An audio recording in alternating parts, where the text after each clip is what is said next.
The woman in the middle of the road.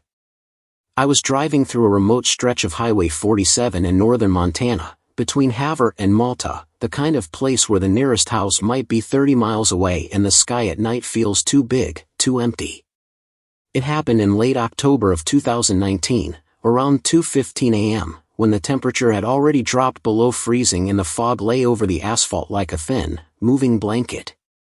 I wasn't alone. My best friend, Aaron, was in the passenger seat, half asleep after a long day of hauling equipment for a construction job in Helena.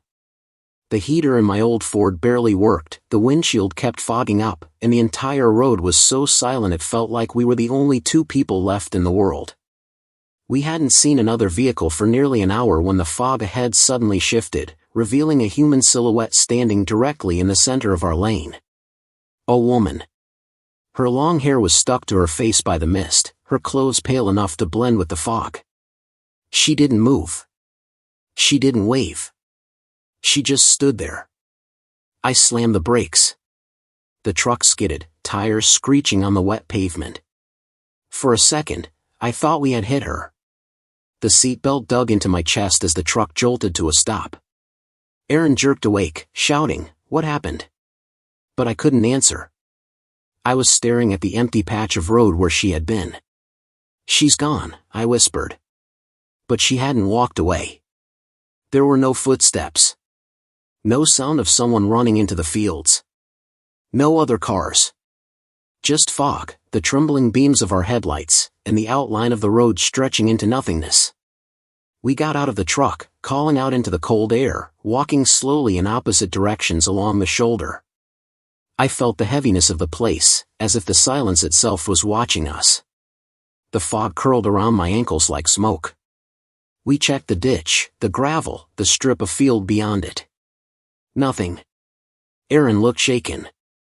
"Man, I swear I saw her." She was right there. So did I. We got back into the truck, still breathing heavily. When I shut the door and turned to check the mirrors before pulling out, my stomach dropped so violently that I almost vomited. In the reflection of the side mirror, illuminated by the faint orange glow of our taillights, the woman was sitting on the ground several meters behind us, knees pulled to her chest, staring at the truck as if she had been there the entire time. "Aaron," I said quietly, unable to tear my eyes from the mirror. "Do not look behind us. Just look in the mirror." He leaned toward my window, stared into the side mirror, and froze. "What the hell?" She didn't blink. She didn't move.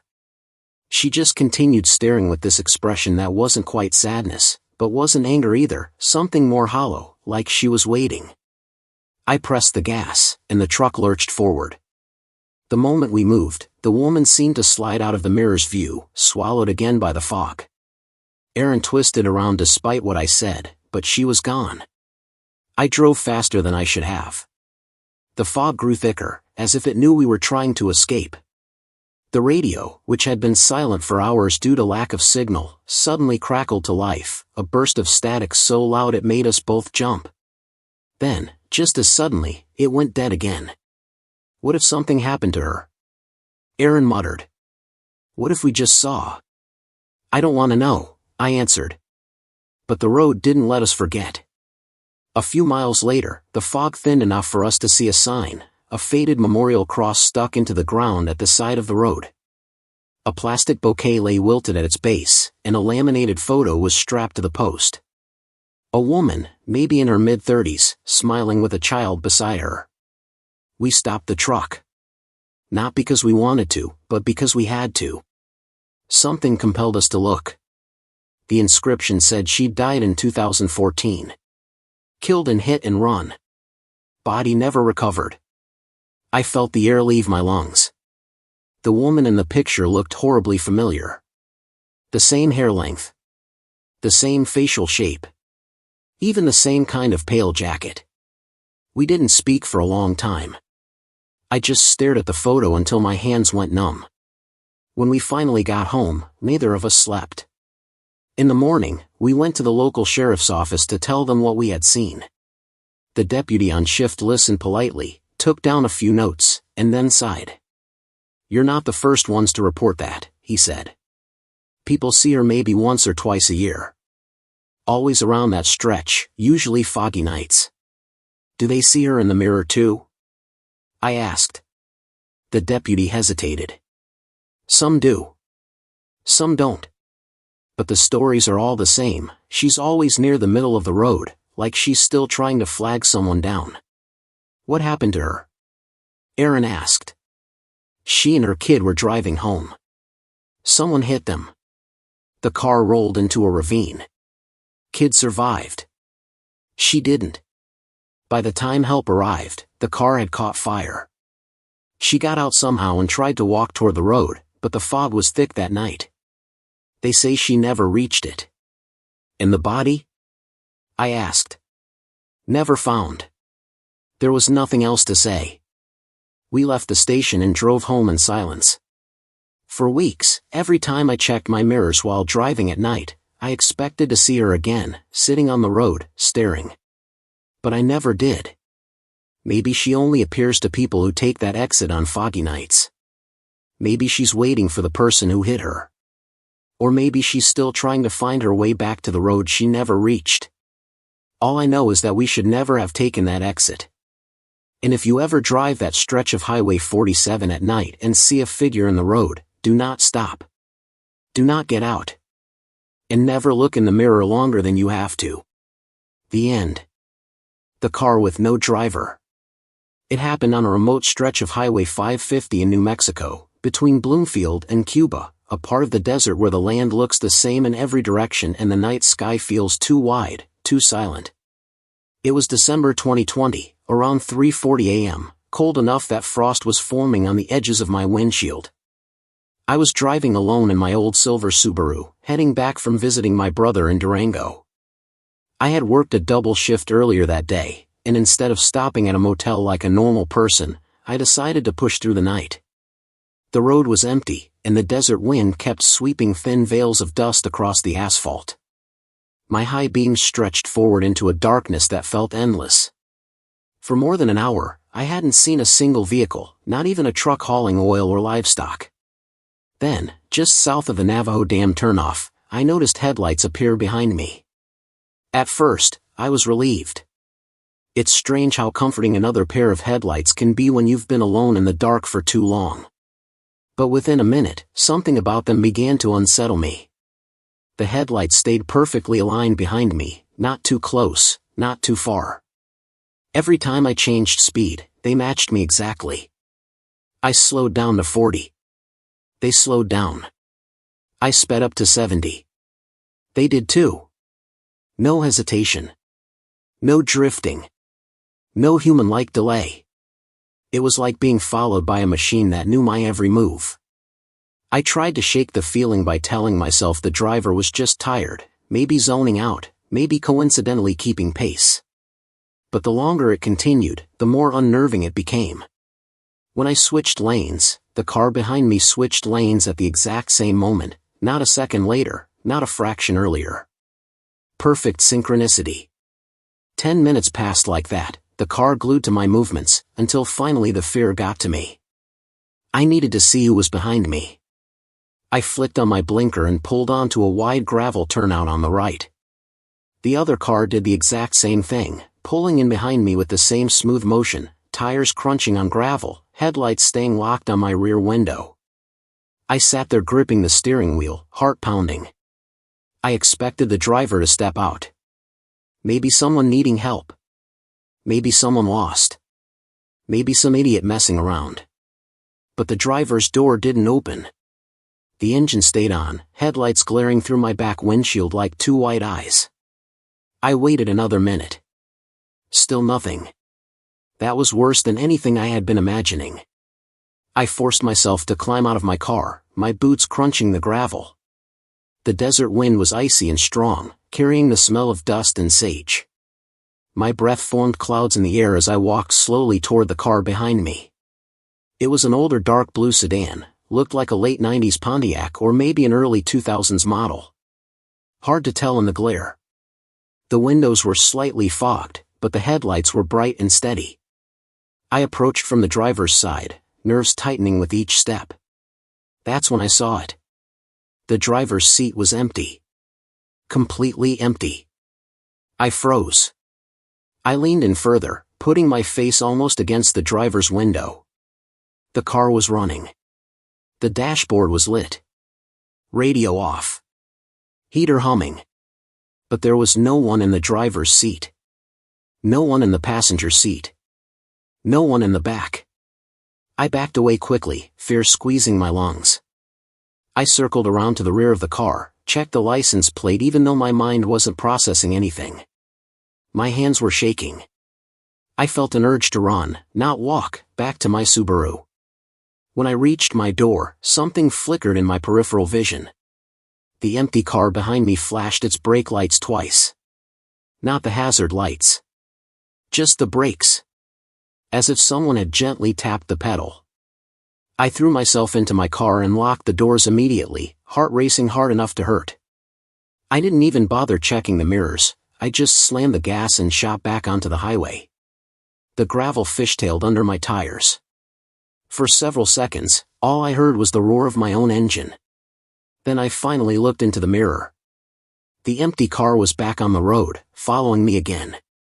I yelled out loud, gripping the wheel with both hands. I accelerated to 80. The car behind me accelerated too. The gap didn't widen. It didn't shrink. It just stayed the exact same distance behind me, like it was tethered to me by an invisible rope. Every instinct screamed that something was wrong. Something was deeply, terribly wrong. For nearly 15 miles, the car followed. The desert stretched endlessly around us, no towns, no gas stations, no signs of life except the reflection of my taillights bouncing off the asphalt. And then, just before entering the mountain curves near San Pedro Mesa, the car behind me suddenly pulled into the oncoming lane. There were no other vehicles for miles, just darkness. The empty car drove beside me, perfectly parallel, headlights illuminating the interior. The driver's seat was still empty. I stared, unable to breathe. The car kept matching my speed exactly, its engine humming softly, almost peacefully. It didn't drift closer. It didn't swerve. It simply stayed beside me, like a companion on the road. Then, without warning, the car slipped back behind me as if something invisible had grabbed the wheel. And then it vanished. I don't mean it turned off onto another road. There were no exits there. No turnouts. No driveways. The desert dropped off sharply on both sides. There was nowhere it could have gone. One moment the headlights filled my mirror, the next moment, they weren't there. The road behind me was completely, impossibly dark. I drove the remaining hour to Cuba with white knuckles, refusing to stop, refusing to look in the mirrors. When I reached town, I parked under a gas station's bright fluorescent lights and sat there shaking until the sun rose. Later that morning, I went to the police station to report what I had seen, hoping for some logical explanation, a stolen car, a prank, something. The deputy on shift listened quietly, then left the room for a few minutes. When he returned, he was holding a file. "That car matches the description of a missing vehicle," he said. "A blue Pontiac sedan, plates from Farmington. The owner died in a crash on Highway 550 3 months ago. Car was never recovered." I stared at him. "What do you mean never recovered? You're telling me I saw a ghost car?" The deputy didn't smile, didn't laugh. He just closed the file and said something that has stuck with me ever since. "On that highway, people see things that shouldn't be there. That blue Pontiac has been reported 4 times in the last decade. Always running. Always empty. Always following someone. Some say it's the crash victim's car trying to make it back home." I left the station numb. I didn't know what to believe. But I know what I saw. I know that car was real. I know it followed me. And I know no living person was inside it. Since that night, every time a pair of headlights appears behind me on an empty road, especially in the desert, my chest tightens. I check the mirrors constantly. I watch the movements. I look for any sign of hesitation or human imperfection. Because if the car behind me moves too perfectly, too smoothly, too precisely. I know exactly what it might be. And if I ever see that blue Pontiac again, I won't pull over. I won't slow down. And I definitely won't get out to look. The end. The disappearing gas station.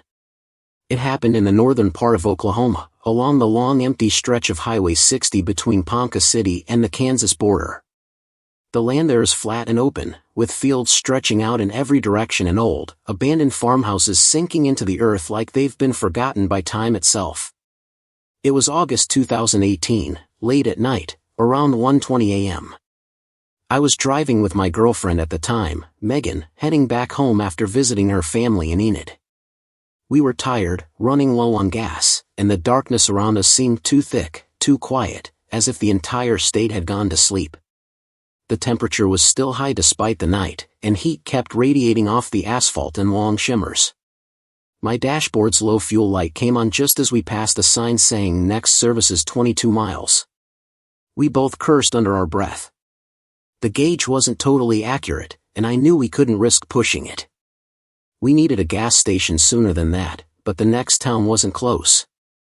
Then, 10 minutes later, just as the road curved slightly to the east, we saw a small green reflective sign half concealed by weeds on the right shoulder. It looked old, rusted, bent. The lettering was faded, but we could still read it, Brayford exit, 1 mile. There wasn't supposed to be any Brayford on that stretch. I knew it. I'd driven that road dozens of times. But the gas light was blinking angrily, and we didn't have many options. We took the exit. The off-ramp led down into a low dip between two fields, then curved left.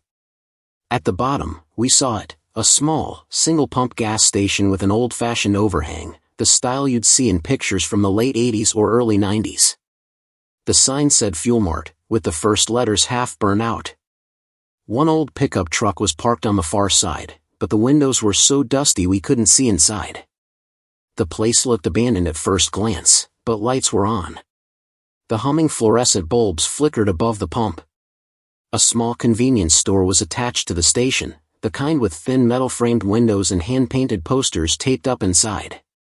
A warm yellow light shone through the glass. We both exhaled with relief. Inside, behind the counter, stood an older man in a red flannel shirt and thick glasses.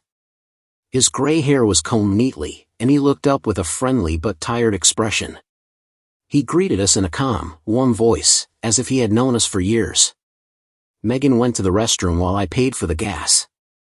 The old man chatted about the heat, asked where we were driving, told us the night can be strange around these parts with all the fog rolling off the fields. He had a gentle quietness about him. Honestly, he reminded me of my grandfather. We bought 2 coffees. The cups were the old paper kind with faded blue stripes, slightly crinkled from age. The coffee smelled surprisingly fresh. He said he'd just brewed a new pot. We thanked him, and I noticed he had written his name, Ed, on a tiny name tag taped to the register. When we got back to the car, I told Megan, that guy seems like he's run this place forever. She laughed and said it felt like stepping back in time. And it did. The entire gas station felt like a place unchanged since the early 90s. We fueled up, drove back to the interstate, and got home safely around 3:45 a.m.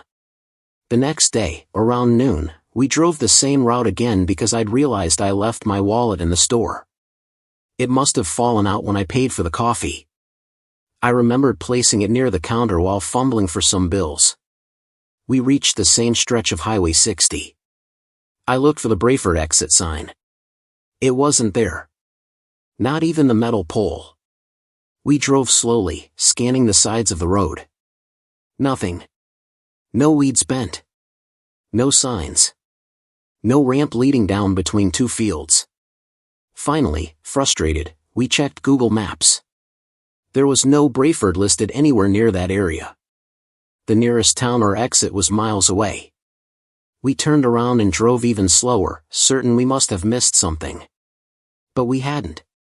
The exit didn't exist. Neither of us spoke for a long time. After 10 minutes of silence, we pulled over and checked the glove compartment where Megan had put the coffee cups from last night. 1 cup was gone. The other was still there. On its side, written in blue pen, was the name Ed. Not printed. Handwritten. Just like I remembered. My stomach twisted. That cup shouldn't have been there if the gas station didn't exist. Megan's voice shook when she finally spoke. You paid him with cash, right? Yeah. What if he wasn't alive? Or the place wasn't really there? I didn't answer. I didn't know how to. We decided to stop at the nearest sheriff's office, which was in Ponca City. The deputy on shift was a man in his 50s with a stiff posture and a deep, weary expression. I told him everything. He listened quietly, not interrupting once. When I mentioned Fuel Mart, he raised his eyebrows. When I described the older cashier named Ed, he leaned back in his chair and exhaled through his nose, looking uncomfortable. Then he opened a drawer, pulled out an old binder, flipped through several laminated pages, and slid one of them toward me. It was a newspaper clipping from 2004. The headline read, "Local gas station owner dies in fire." The picture beneath it showed the same man we saw last night, same glasses, same flannel shirt, same gentle eyes. His name was listed as Edward Harper. According to the article, a faulty heater had caused a fire in the attached convenience store late one December night. Ed had been inside. The building was completely destroyed. The sheriff tapped the photo. That station burned down 18 years ago. Nothing's there now but a concrete slab and some overgrown grass. Folks around these parts sometimes claim they still see lights there on long nights. He paused. But you two are the first in a long time to describe it so clearly. I stared at the picture. The man we spoke to. The man who made us coffee. The man who smiled kindly and wished us a safe trip home. The man who died nearly 2 decades earlier. The sheriff asked if he could see the coffee cup. I handed it to him. He examined the handwriting. Then he just shook his head and quietly pushed it back across the counter like he didn't want it near him. We drove home in complete silence. I never found my wallet. I never saw the Brayford exit again. And every time I drive at night, especially on quiet highways, I check my fuel long before the tank gets low. Because I don't know what happens if you run out of gas there. I don't know if the station appears only to help. Or if it appears for something else entirely. But I do know this. We walked into a gas station that burned down years ago. We spoke to a man who should not exist. We drank coffee he should not have brewed. And the only proof left was the fading blue name on a cup that still sits on the shelf in my garage. The end. The screaming tunnel. I was driving with 2 college friends, Daniel and Maria, through the rural backroads of West Virginia, heading from Elkins to Sutton after a late-night volunteer event on campus. It was early November 2017, around 12:45 a.m., the kind of cold night when the fog hangs low and the trees look like black skeletons in the headlights. The air smelled of damp leaves and wood smoke drifting from distant houses. Most of the route was empty forest, long winding roads, and stretches where the guardrails had rusted away years ago. We were exhausted and eager to get home. My car's GPS kept losing signal, and Daniel suggested a shortcut he remembered, a narrow service road that cut through an old rail line area and would supposedly save us 30 minutes. I didn't want to risk backroads that late, but he insisted it was safe, and honestly, we all just wanted to get back to campus. So we turned onto a cracked 2-lane road that dove straight into the woods. Within minutes we felt the isolation. No houses. No lights. Just our headlights carving out a thin tunnel through the fog and trees. The forest pressed close, branches scraping against the car whenever the road narrowed. The silence felt unnatural, like the woods were holding their breath. Then we saw it. An old, concrete rail tunnel, long, black, and hollow, cut straight into a hillside. The entrance was surrounded by moss and vines. A faded metal sign lay rusted in the dirt, unreadable except for a few bent letters. The tunnel was easily 100 meters long, maybe more. The inside was pitch black, so dark it looked like the headlights were being swallowed. Maria whispered, "Are we really going through that?" The GPS rerouted again and froze. The map turned blank. I should have turned around. But we had already committed to the road, and I didn't want to back down and admit Daniel's shortcut was a mistake. "It's fine," I said. "We'll be out in a minute." I eased the car forward. The tires rolled from pavement onto old, cracked concrete.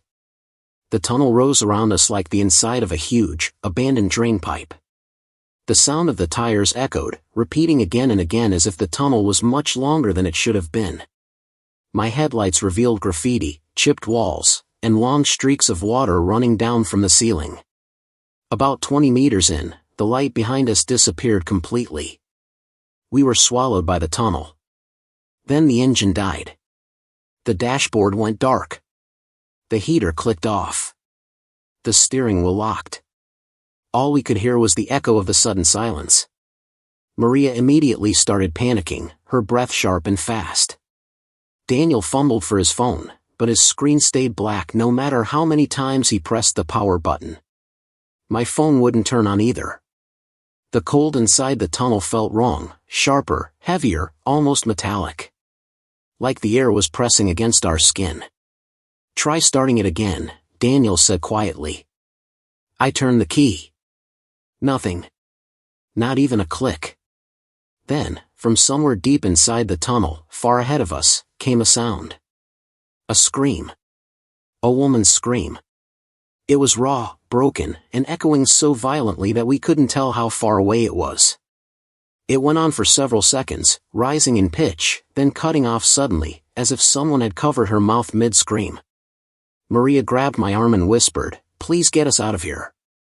I tried the engine again. The key turned uselessly, the starter silent. Then came another sound. Not a scream this time. Footsteps. Slow. Wet. Dragging. Coming toward us through the darkness ahead. I turned the key again and again, whispering, "Come on, come on, come on." Sweat dripped down my forehead despite the cold. The footsteps grew louder. Then the scream came again, much closer this time, bouncing off the tunnel walls like it was happening right next to us. Daniel shouted, "Get out and push. Push the car." I didn't want to open the door. My whole body resisted. But the footsteps were only a few meters in front of us now, echoing like someone walking barefoot through a puddle. So we bailed out. The air outside was even colder, freezing instantly against my face. We ran to the back of the car.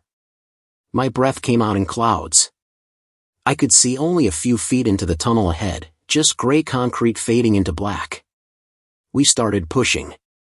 The car moved slowly at first, tires scraping against the concrete.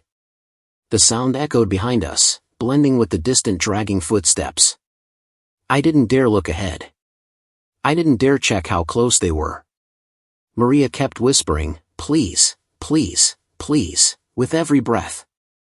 Then the scream exploded again, this time behind us. We froze for half a second, unable to tell where it came from. The echoes bounced everywhere at once. The concrete vibrated under my hands. Daniel yelled, "Keep pushing." We shoved harder. The car rolled faster. The tunnel's exit was still far away, just a pale gray rectangle in the darkness. Then something hit the roof of the car. A solid, heavy thump. Maria screamed. Daniel swore. I felt my heart stop.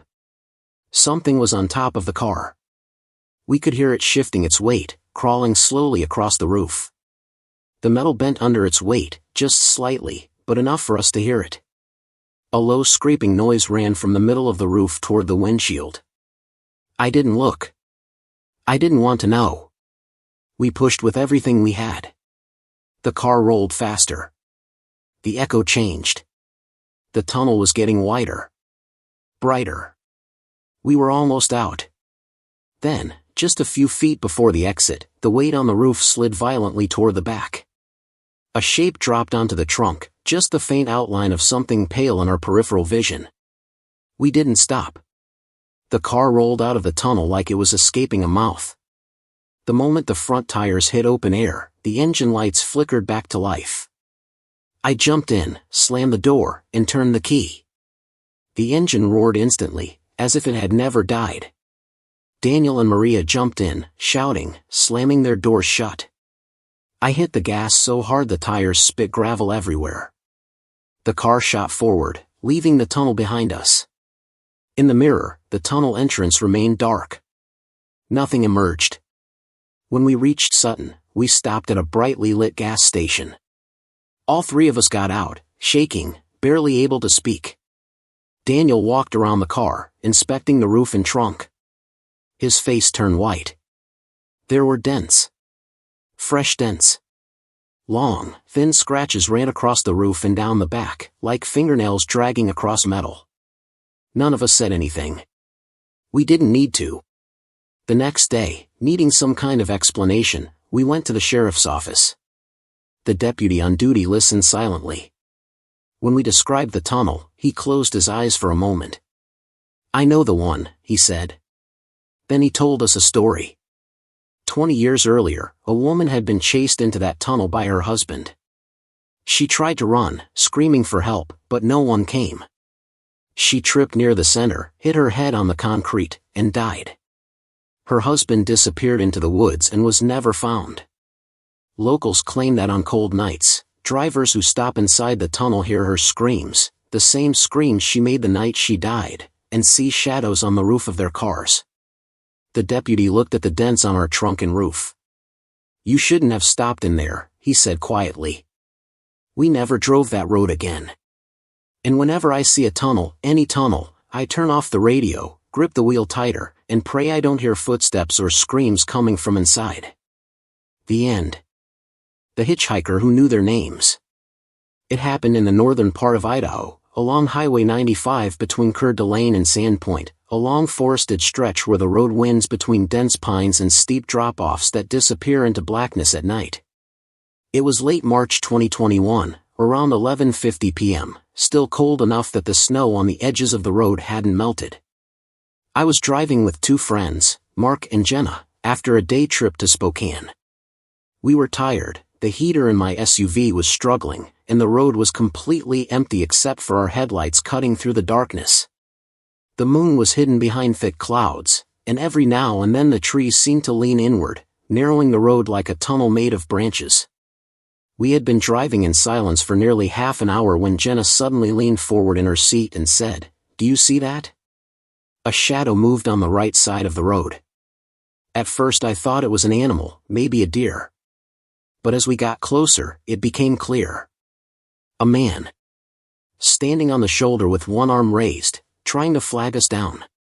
He wasn't wearing a jacket, just a thin dark shirt and jeans, even though the temperature was below freezing.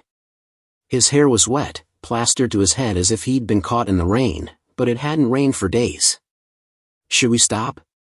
Mark asked. "I don't know," I answered. It felt wrong to leave a man alone in the cold, but something about the way he stood there, completely still, facing the road without moving, made my stomach tighten. When we slowed down, he stepped closer, his pale face illuminated by our headlights. He looked exhausted, maybe in his late 30s, with dark circles under his eyes. His lips were blue from the cold. Without thinking too long, I pulled over. The man opened the rear door and sat behind me. He didn't ask. He just got in, closing the door gently like he didn't want to make noise. "Thank you," he said, shivering slightly. "No problem," I said. "Where are you headed?" He paused. "North," he answered quietly. That wasn't an answer. But before I could ask more, Jenna turned around to look at him. "Are you okay? Do you need a hospital?" The man smiled faintly. "No. I just needed a ride." We started driving again. The forest around us grew even darker, the treetops swaying in the wind. A strange tension settled inside the car. The man sat perfectly still, hands folded in his lap, staring at the back of my head like he was studying me. "Did your car break down?" Mark asked. "I wasn't in a car," the man said. We exchanged glances. A few minutes passed in silence. Then the man leaned forward, his voice soft but clear. You're tired, Alex. My hands tightened on the wheel. My full name isn't common, and I never introduced myself. Before I could respond, he turned his gaze to the passenger seat. And you, Jenna. You shouldn't worry so much. The person you're thinking about will call you back. Her mouth dropped open. She hadn't said a word since he got in. Then he turned to the back of the car, looking at Mark through the reflection in the window. And Mark, you're not responsible for what happened. You know that, right? Mark froze. I could see his reflection stiffen in the mirror. There was no way the hitchhiker could have known about his situation. He hadn't told anyone except us earlier that week. How do you know our names? I asked sharply, trying to keep my voice steady. The man didn't answer. Mark turned fully around. What's your problem? How do you know us? The man tilted his head slightly. I've known you for a while, he said calmly. I've been walking this road a long time. Something inside me flipped, a deep instinct screaming that nothing about this was right. I slowed the car. We're letting you out, I said. The man smiled, sad, almost sympathetic. You won't have to. I'm not staying long. The temperature in the car dropped sharply. My breath fogged up the windshield for just a moment, as if something cold passed through the vents. The man leaned back in his seat, eyes distant, and said quietly, You should not take the next turn. Not tonight. What next turn? Jenna asked. But I knew. A mile ahead, the road curved sharply left near a cliff drop. It was dangerous even in daylight. Before I could say anything, the man continued, If you took it, you wouldn't make it. My skin crawled. How do you know that? I whispered. He didn't answer. His gaze drifted toward the window, watching the trees pass by like he was remembering something rather than seeing it. Then, as we approached the bend, I slowed down almost to a crawl. The road looked normal. The curve was gentle, nothing unusual. But something made me stop completely. That's when the headlights of a truck came barreling around the bend from the opposite direction, far too fast, swerving into our lane. If we had been moving even 5 seconds earlier, it would have hit us head-on. The truck screeched past us, struggling to correct itself, skidding dangerously close to the edge before disappearing into the night. The three of us sat frozen, the silence suffocating. I finally turned around. The back seat was empty. The man was gone. The door hadn't opened. The car hadn't moved. There was no sound. Just the lingering cold on the leather seat where he had been sitting. Jenna covered her mouth with her hand. Mark leaned forward with shaking hands, touching the empty seat like he expected it to still be warm, but it wasn't. It was freezing cold. We drove the rest of the way with the cabin lights on, not speaking, barely breathing. None of us dared stop or slow down. When we reached Sandpoint, we went straight to a 24-hour diner and sat there under the bright lights, shaking and staring into our untouched coffees. Hours later, when the sun came up, we drove back along the same stretch of highway to try to understand what happened. There were no footprints on the shoulder where we had picked him up. The snow was untouched. We drove slowly, scanning the area, searching for any sign of him. That's when we saw it, a small memorial cross just before the curve. It was old, the writing worn nearly flat, but we could still read the name. The same name the man had used earlier. According to the dates, he had died in a crash on that road 15 years earlier. His car had gone off the curve on a snowy night, hit by a truck that lost control in the dark. We looked at each other without speaking. We never talked about it again after that day, not because we forgot, but because we couldn't explain it. What happened that night didn't fit into anything we understood. But one thing stayed with all of us. If we hadn't stopped for the man on the side of the road, none of us would have survived the curve. And sometimes, when I drive at night and pass someone standing on the shoulder, I can't help but wonder whether they need help, or whether they're there to help me. The end. The cabin with one light on. It happened in the dense forests of northern Wisconsin, along a remote logging road that connects State Highway 64 to a series of abandoned ranger stations deep inside the Chequamegon-Nicolet National Forest. It was mid-October 2016, around 9:30 p.m., when the temperature had dropped low enough for frost to form on fallen leaves. I was driving with my wife, Laura, after spending the weekend at her cousin's remote lakeside cabin. We had left later than planned, and our GPS lost signal on the way back, redirecting us down a narrow dirt road neither of us recognized. The forest on both sides closed in tightly, branches arching overhead like bony arms. Fog drifted low across the ground, and the headlights were swallowed by darkness only a few meters ahead. The road was uneven, muddy in places, and covered in patches of dead leaves. Every so often, the trees shifted in strange patterns when the wind cut through them, making the forest feel alive, like something was breathing around us. After nearly 40 minutes of driving down that winding path with no road signs, no landmarks, and no indication we were heading anywhere recognizable, my fuel light clicked on. The anxiety in the car changed instantly. The woods around us felt much darker. Much quieter. Too quiet. No insects. No animals. Just the hum of the engine and our own breathing. "We need to turn around," Laura whispered. But the road was too narrow to turn without risking getting stuck in the mud. We had to keep going forward and hope the road eventually led somewhere. 5 minutes later, we saw it. A faint warm glow flickering between the trees on the right-hand side. A cabin. A very small one, old and crooked, sitting alone in the woods as if it had been forgotten by time. What made it strange, what made us freeze, was that one of the windows was glowing with a soft, yellowish light. The rest of the building looked dark, rotten, and abandoned. But that one window, it looked inviting. Safe, even. Like someone was inside waiting for us. We exchanged a look. We didn't want to stop. We didn't want to go closer. But the fuel gauge blinked again, and the road ahead looked like it stretched into endless blackness.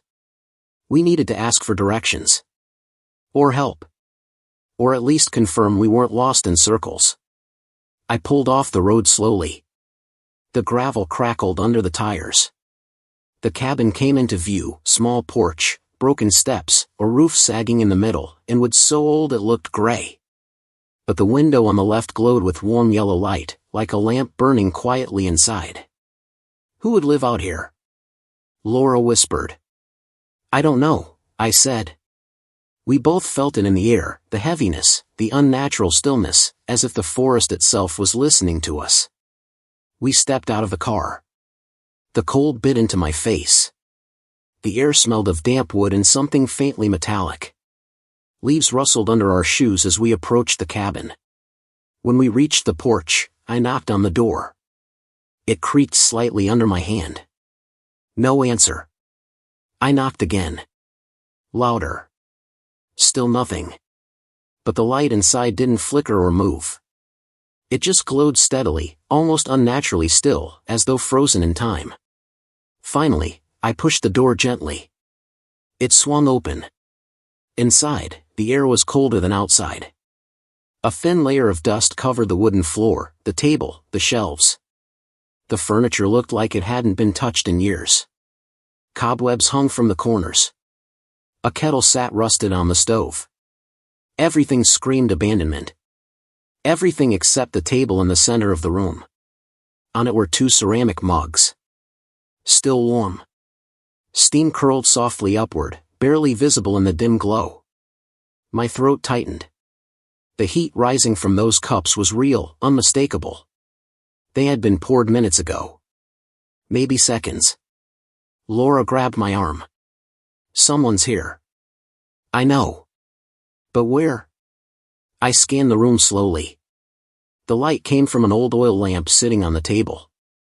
It flickered faintly but held steady, fueling a glow that shouldn't have been possible in a place so clearly untouched for ages.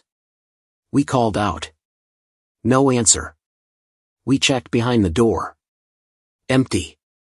A small bedroom to the left, dusty bed, broken window, no signs of life. A tiny bathroom to the right, dry sink, cracked mirror, pitch black shower. There was no one. But the mugs were warm. The tea inside looked freshly steeped. Something felt terribly wrong. Wrong in a way I can't describe with any normal sense of fear. Not a person scaring you kind of wrong. More like a place scaring you kind of wrong.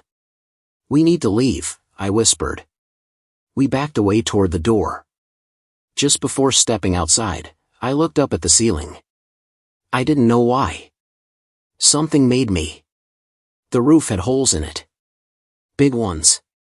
Wide gaps where the night sky peeked through. Yet inside, it had been dry. No moisture. No cold draft. No debris. As if the place wasn't truly connected to the world outside. We walked quickly back to the car.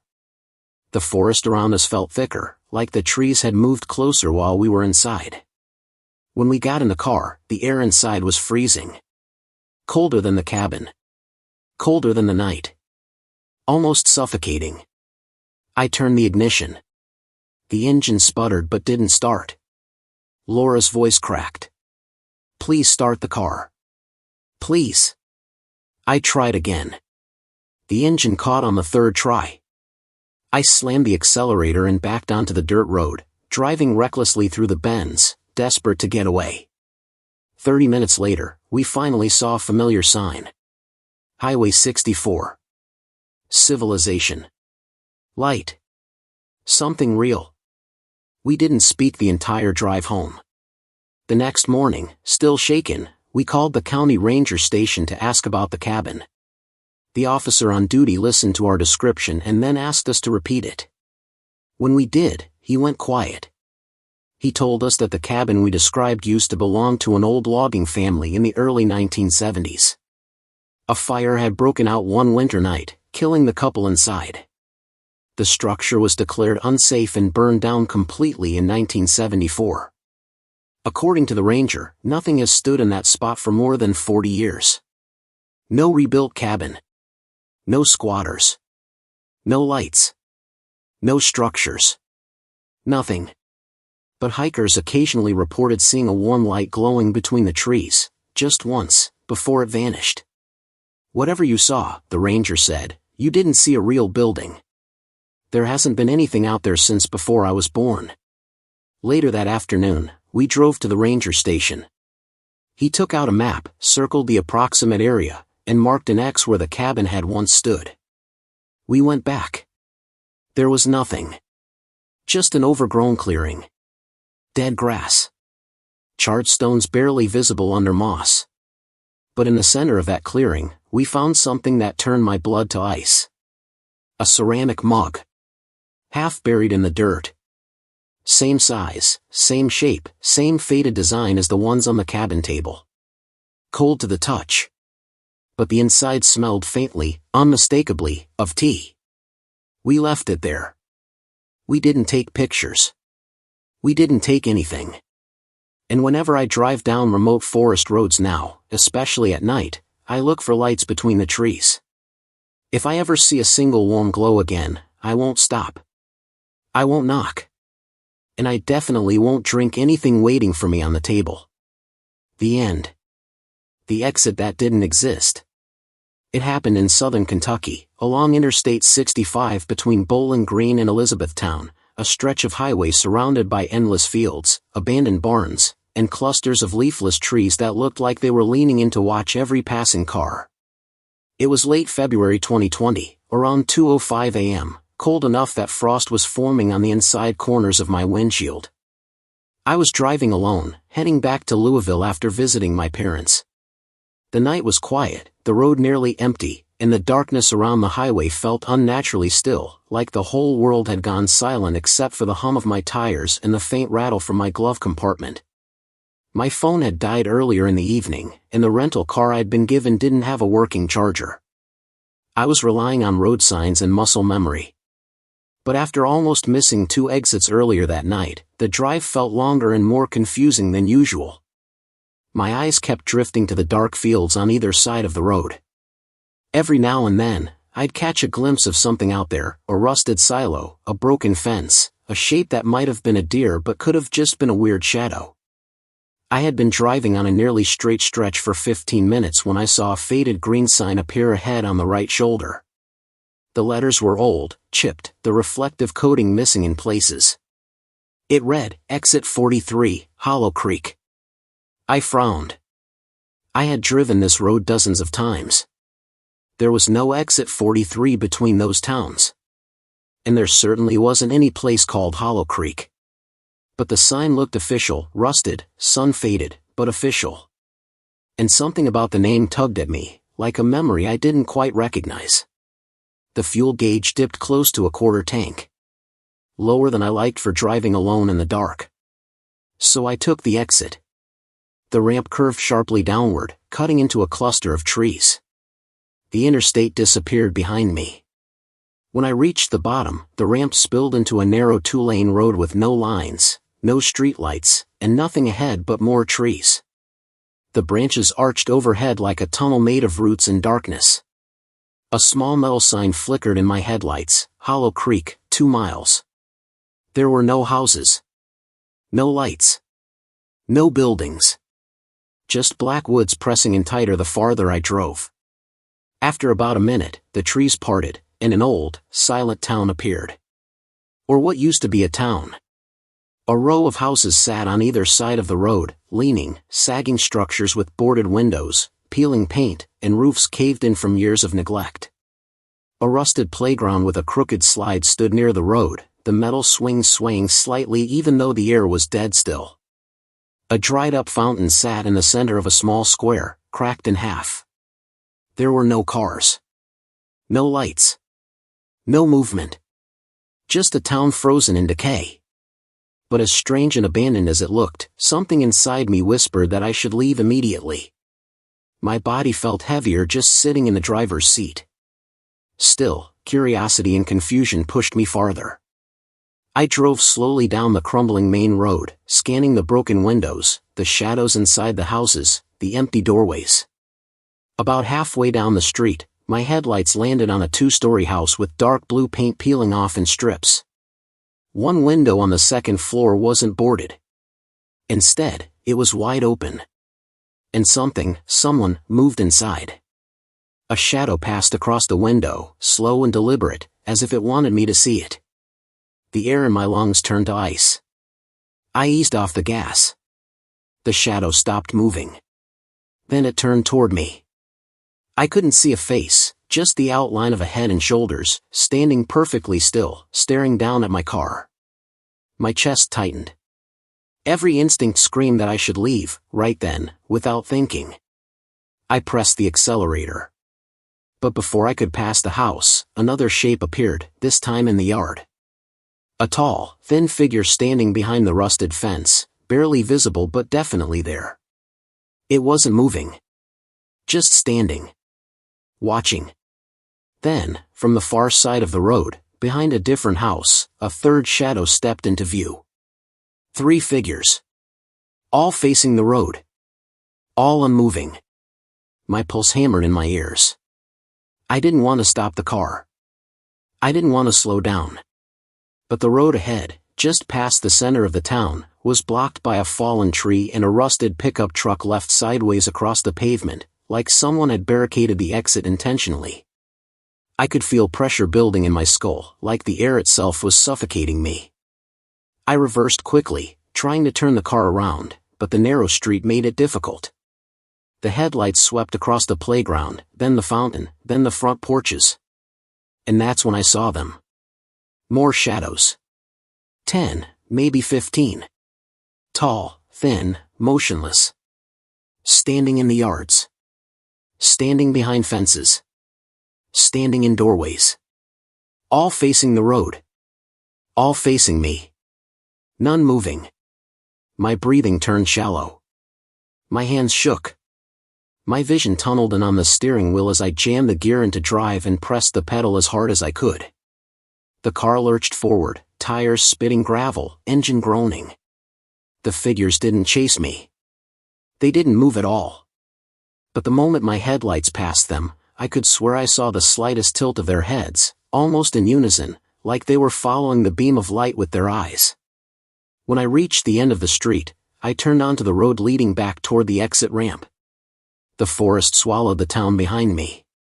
The trees arched overhead again, and every passing shadow felt like something moving alongside the car.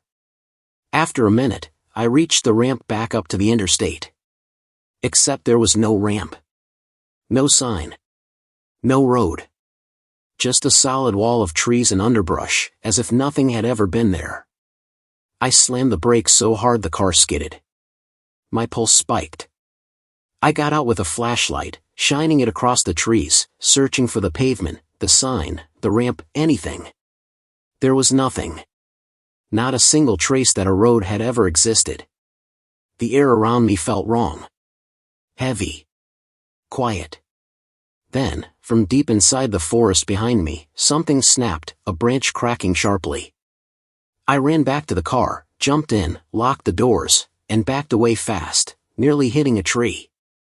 With no exit to take, I followed the road farther north, even though every cell in my body screamed that I was moving deeper into something I shouldn't be in. 10 minutes passed. 15. 20. No intersecting roads. No houses. No lights. Just endless forest. Then, without warning, the trees opened, and I burst onto a familiar 4-lane stretch of Highway 61. Not Interstate 65. Highway 61.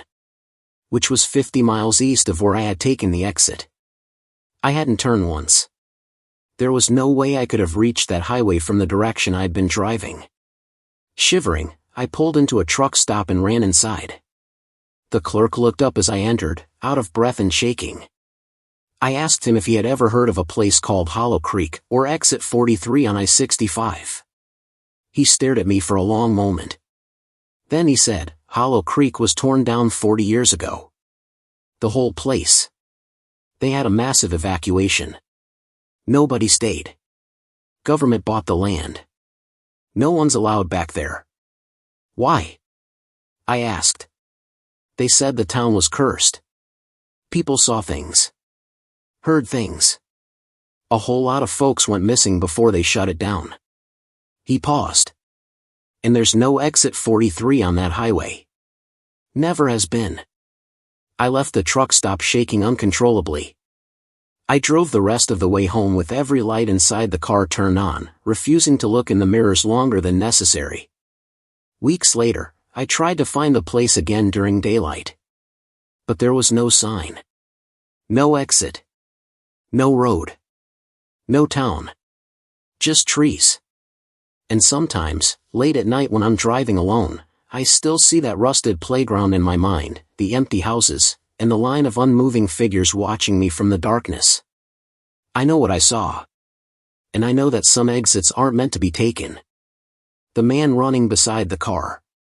It happened in eastern Washington, along the lonely stretch of State Route 26 between Vantage and Washtuckna, a road so empty at night that you can drive 30 miles without seeing another pair of headlights.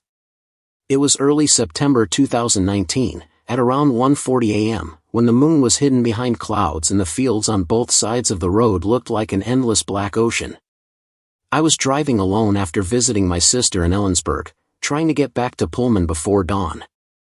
The air was cold, the wind strong enough to shake the car slightly, and the sky above me felt enormous, starless, and hollow. The highway was pitch dark except for the faint line of reflective posts guiding the way.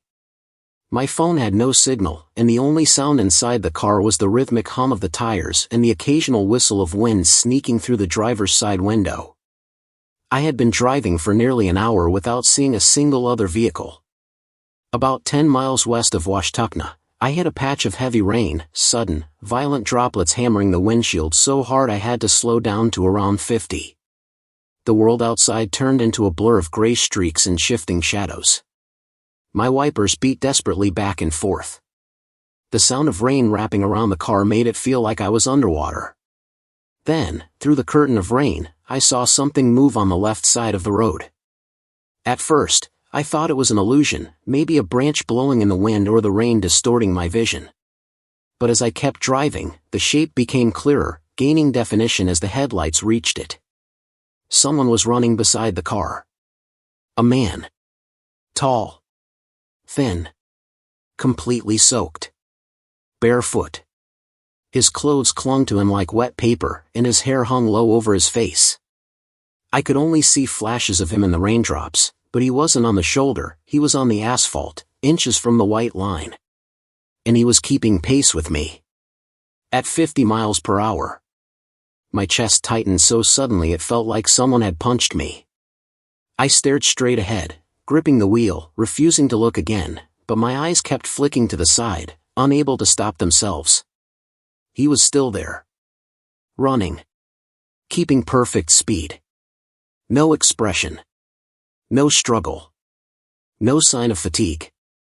Just long strides cutting through the rain like he weighed nothing at all. I pressed the accelerator out of instinct. The car pushed forward, climbing to 55, 60. He matched me. Not just matched, he glided, staying perfectly aligned with the driver's window, always at the edge of my vision, never falling behind. The rational part of my brain shut down. This wasn't human. No one can sprint at that speed. No one can run like that in the dark, in the rain, without slipping, without breathing hard, without looking where they're going. But he wasn't looking at the road. He was looking at me. Even with the rain smearing my window, I could see his head turned toward me, his face angled down just slightly, watching me through dripping hair. The expression was impossible to read, blank, hollow, almost curious. My hands shook violently on the wheel. The car drifted slightly, tires hissing over the wet asphalt. My breathing grew fast and shallow. I pressed the accelerator again. 65. 70. 72. The engine strained. The wipers screeched across the windshield. He stayed with me. He didn't move his arms. His body didn't bounce or shift like a runner's. He just glided silently, his feet hitting the ground with impossible consistency. Then, as I approached an old overpass bridge, a concrete structure with two thick pillars on either side, he turned his head sharply toward the road ahead. His hair whipped aside for a moment, and I could see pale skin, dark sunken eyes, and a mouth that was slightly open, as if he was whispering something I couldn't hear over the rain. He changed his stride. He leaned forward. And he sprinted directly toward the bridge support. I gasped and jerked the wheel to the right, but he wasn't aiming at my car. He was aiming straight for the concrete pillar. At full speed.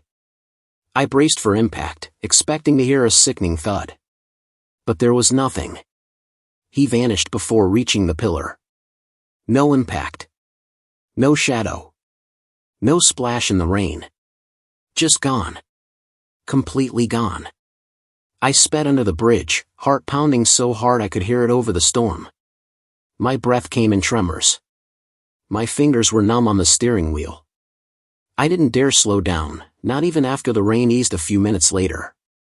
When I finally reached Washtenaw, I pulled into the gas station near the edge of town, the first sign of light I'd seen in nearly an hour. I parked under the fluorescent lamps, shaking, staring at the wet pavement as if expecting footprints to appear beside my car. There were none. I sat there for almost 20 minutes before going inside. The overnight clerk, an older man with a gray beard, noticed how pale I looked and asked if I was okay. I didn't know what to say. How do you explain something like that? Finally, I said, I saw someone running beside my car. On Route 26. In the rain. Keeping pace with me. The clerk didn't laugh. He didn't brush it off. He just sighed and nodded slowly. You're not the first, he said quietly. A lot of folks driving that stretch late at night see someone running beside them. Especially when the rain hits. Always on the driver's side. My stomach twisted. Who is he? I asked.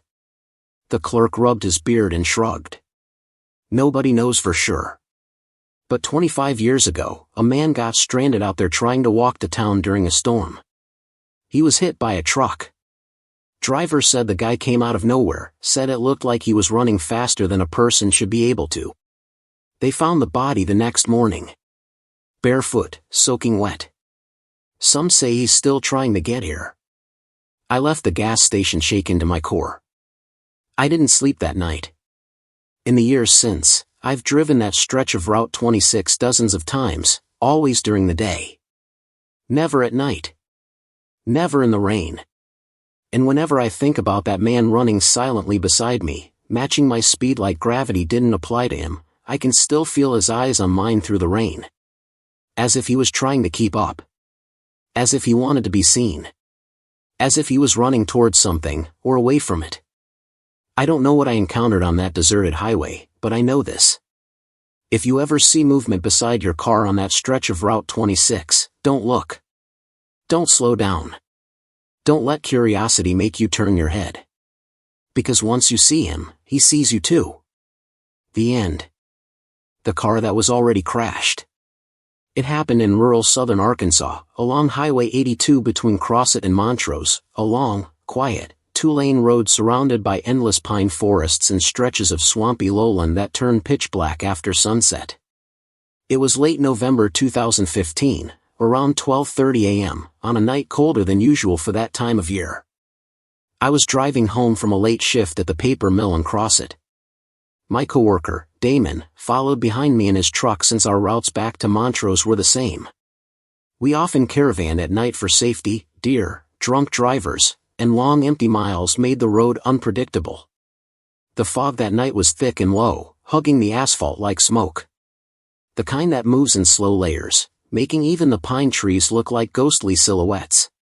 The temperature hovered around freezing, and every now and then, tiny specks of frost sparkled in my headlights.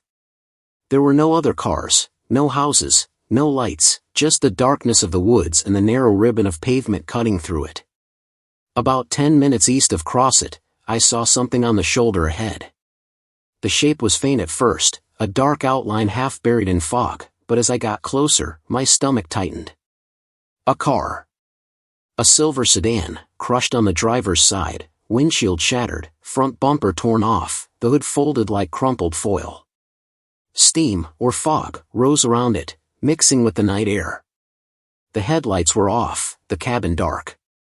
I slowed down immediately and pulled over several yards behind it. Damon stopped as well, parking behind me. We stepped out into the cold, our boots crunching on the frosty grass as we approached the wreck. "Jesus," Damon whispered. "That must have just happened." The car looked fresh. No rust, no dust, no signs of being abandoned. The metal was still gleaming where the paint had peeled back. I could smell coolant in the air and something else, something metallic and sharp. We hurried to the driver's side. The door was crushed inward, glass scattered on the ground. Inside, an airbag hung deflated.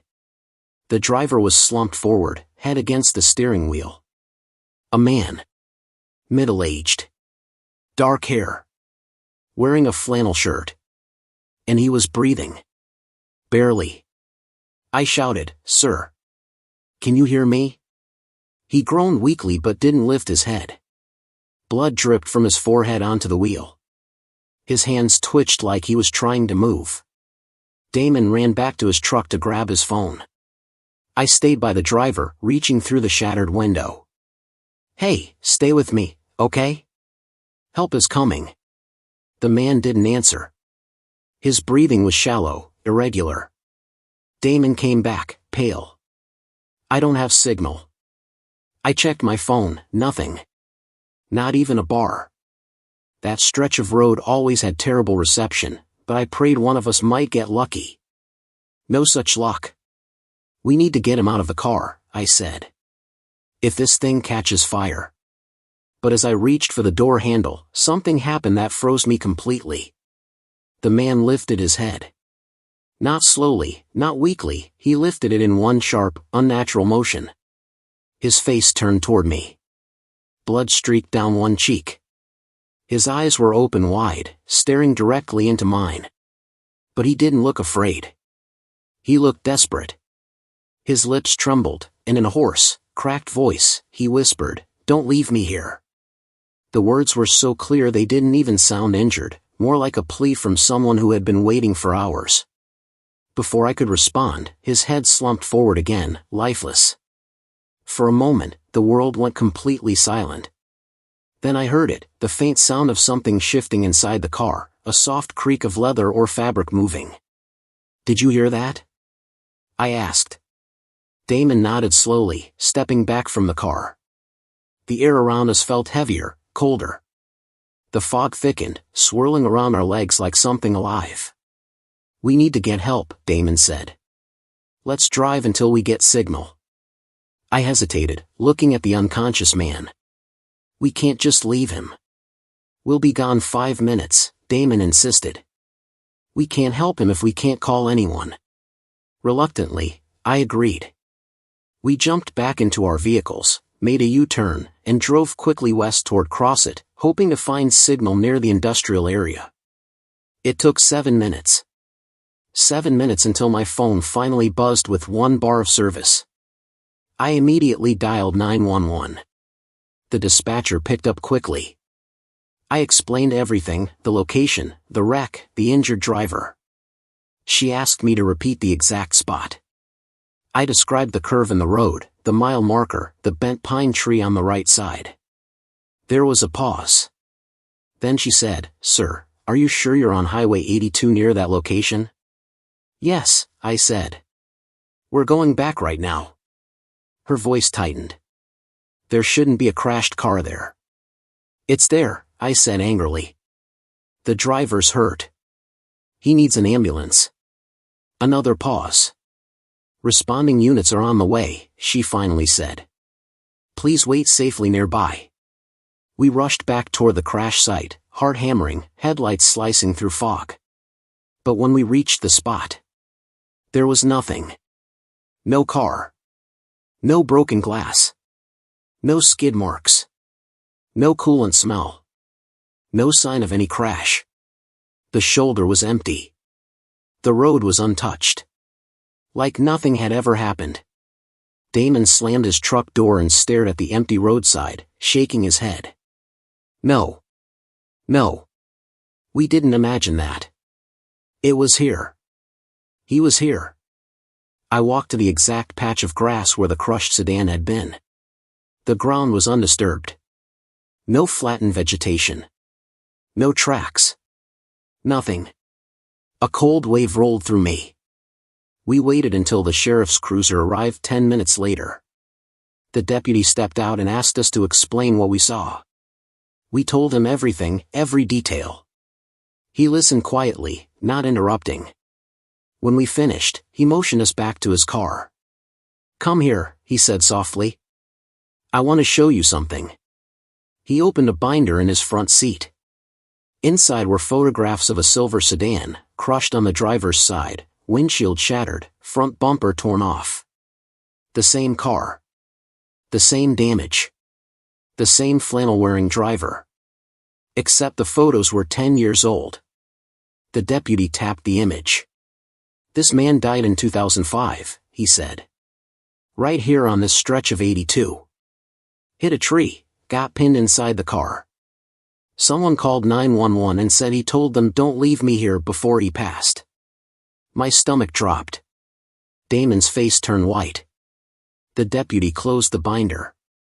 "People still report seeing that wreck. Sometimes the car looks fresh, like the crash just happened. Sometimes the driver's alive. Sometimes he isn't. But by the time we arrive, it's always gone." He paused, lowering his voice. "Whatever you saw," he said, "you weren't the first." On the drive home, neither of us spoke. The fog outside the windows felt thicker than before, pressing against the glass like it wanted to seep in. When I finally pulled into my driveway, I sat in the dark for several minutes, staring at my hands on the steering wheel. I kept hearing the man's whisper in my head, the desperate plea echoing again and again. "Don't leave me here." Sometimes, late at night, driving lonely roads, I see a glint of metal on the shoulder, like the beginning shape of a crushed sedan hidden in fog, and my chest seizes. I never stop. I never slow down. Because I know the wreck isn't really there. And I know the man inside isn't alive. But he still wants someone to find him. The end.